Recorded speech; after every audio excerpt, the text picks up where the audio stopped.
Facts Only Boxing. Kell Brook put on an impressive show against Sergey Rabchenko. It only took him a round and a half to find the punch to put Sergey Rabchenko away. We knew Kell Brook was going to win coming into the fight. He's a better fighter. Sergey Rabchenko is not a world level fighter at all. He's European champ at best. And Kell Brook, there's question marks about his true level, but we know that guys on Rabchenko's level he's much better than. So he found the punch, and it's a really good performance. He couldn't have gone much better for him.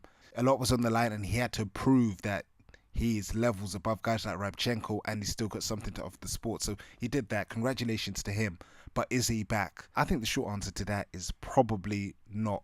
Just going over the fight, Kell Brook looked really impressive in that round and a half. When he fights at that range, he looks spectacular because he picks his punches really well.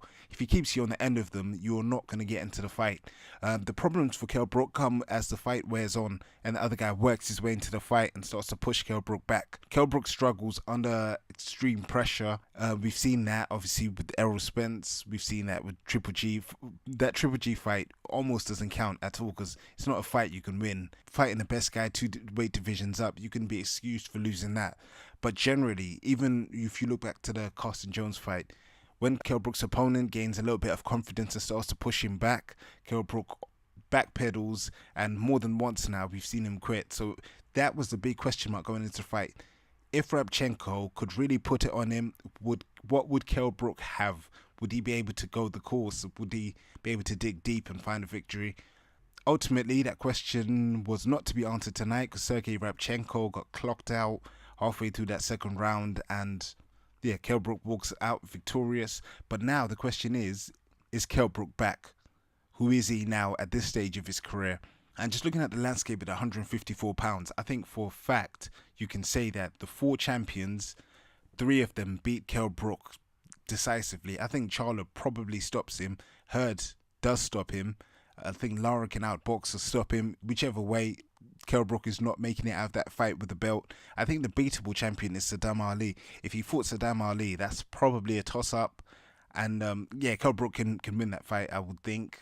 And I think that says a lot about his level in this division. If he has a couple more fights in the division, he's a top 5 guy at 154 pounds. But he just doesn't have enough to beat the really top guys because, you got to walk through fire to beat someone like Hurd or beat someone like Charlo.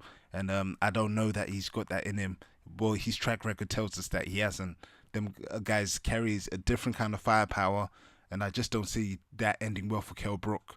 I think those guys are not on his radar anyway because we all know that him and Amir Khan are circling each other. Amir Khan signed that 3-fight deal with Eddie Hearn. You would think the last fight of that deal was with Kell Brook. Khan comes back in April. Obviously, Kell Brook's just had his comeback fight. Kell Brook's back again in June. He fights that one. Amir Khan fights before Ramadan, probably June, July-ish, whenever he can sneak a fight in before Ramadan, and then they fight each other in December. And I think after that fight, that's the last we see of Amir Khan and Kell Brook in the ring. I think they both retire after that. There isn't much more going for them. And, the other guys at 154 pounds, if you're not fighting for belts, fighting at championship level, there isn't much to hang around for, and then no kind of fights I can see on the horizon for either of those guys. So I think that's the last year we see.